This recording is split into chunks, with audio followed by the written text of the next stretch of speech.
Nagapanawagan si House Deputy Minority Leader Laila De Lima kay President Ferdinand Marcos Jr. nga ipagwa sa publiko ang iya Statement of Assets, Liabilities and Net Worth o kon SALN. Kaghang katon man ang iya gabinete nga himuon man ini. Suno kay De Lima, kung seryoso ang administrasyon sa kampanya batok sa korupsyon, dapat umpisahan sang presidente sa iya kaugalingon.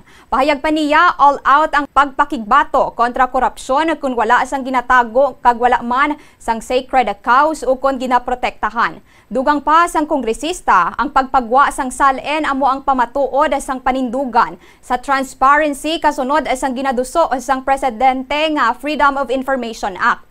Ginpunto man ni De Lima nga ini nga tion ni Marcos nga pamatud-an nga lain siya kay anay President Rodrigo Duterte nga wala gin pa sa publiko ang iya SALN. Matandaan nga ginkakas ni Ombudsman Jesus Crispin Rimulya ang mga restriksyon sa pag-access sang SALN sang mga opisyal sang gobyerno. Isa katika nga dagapabakod sang transparency sa tunga sang mga alegasyon sang korupsyon sa mga proyekto sa infrastruktura.